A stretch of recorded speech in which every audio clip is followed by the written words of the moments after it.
The following was recorded after the 1 o'clock slate of games on September 26th, 2021. With that in mind, enjoy the rest of the show.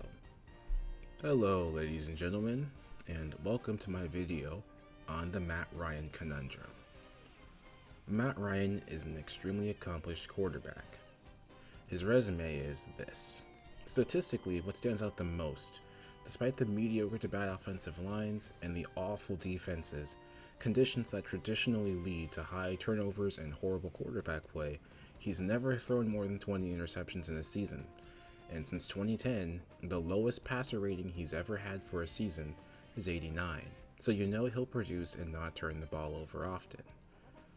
He has the most passing yards for any player in their first 13 seasons, 6 playoff appearances, 2 years as the number 1 seed, 3 years with a playoff victory, 2 years in the conference championship round, and a Super Bowl appearance, which should have been a victory had the O-line, Kyle Shanahan's play calling, and especially the defense not wet the bed in the fourth quarter. However, at the end of the day, all that can sound like to other people is just excuses. So regardless, reality is reality, and we lost. This is post-recording, by the way. I kind of forgot to mention one little small thing or achievement that Matt Ryan also had. Yeah, he has an MVP, so keep that in mind. And MVPs are not flukes. There's pretty much never been a fluke MVP ever in NFL history. Like, those are extremely hard achievements to get, so just wanted to point that out, by the way. I almost forgot about that kind of big detail. Usually, Matt Ryan leads a usually good offense, even with the questionable offensive line, mainly because we've had good quarterback play and good receivers. However, Matt Ryan and this offense have not looked good this year. Now, Arthur Smith's play calling has not really been good, since, let's be honest, you go from handing the ball off to Derrick Henry to, well, not having Derrick Henry. That's kind of a large change. And I don't think he's properly adjusted to that yet. In this past game against the Giants, Kyle Pitts, the number 4 overall draft pick, barely saw the field at all this game. Matt Ryan's never been a mobile QB with a cannon arm, but he just looks like he's aged up to this point in the season. He still has the QB smarts, of course, but physically he looks like he's aging and fast. Arguably as fast as Roethlisberger, we already know he's retiring, and Ryan probably should follow him soon this season, to be honest.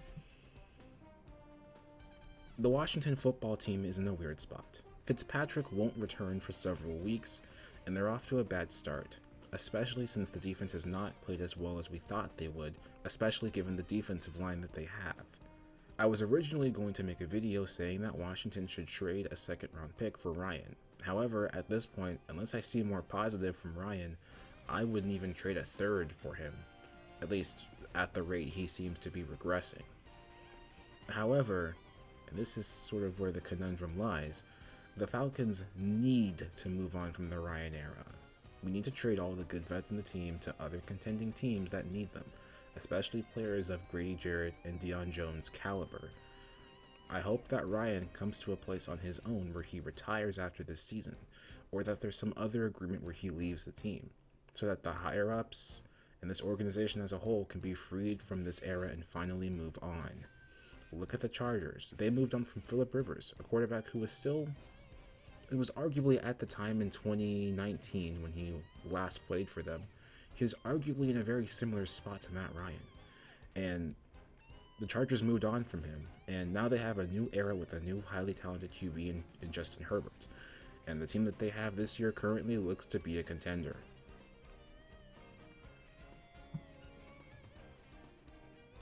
As for my closing thoughts, it was the best era in Falcons history, arguably speaking, of course, the landmarks of which I mentioned in the beginning of the video, but all things must come to an end. Our refusal to be bad for whole seasons in 2018 and 2019, where we would start off 1-6 or 0-5 and somehow finish 7-9, those seasons put us in a place of not making the playoffs, while also not being bad enough to get high draft picks, which would typically equate to higher end talented players.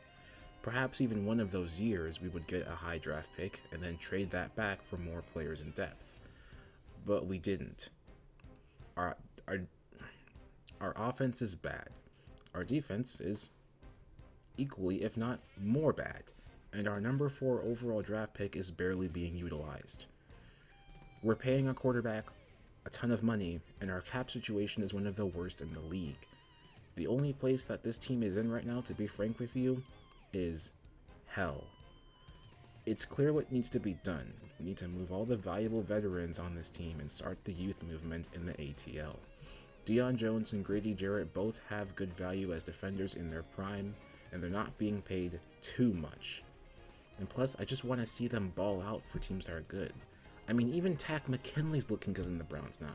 Granted, they have a ton of good players on that defensive line, and as we all know with defensive lines, if you have a superstar and another guy that demands double teams, the rest of the defensive line is going to look really good because they're getting a whole bunch of one-on-ones, or if not even that, they might not have anyone trying to block them at all at times. So I will say that we shouldn't overrate how good or bad Takk McKinley is. But back to the original point here.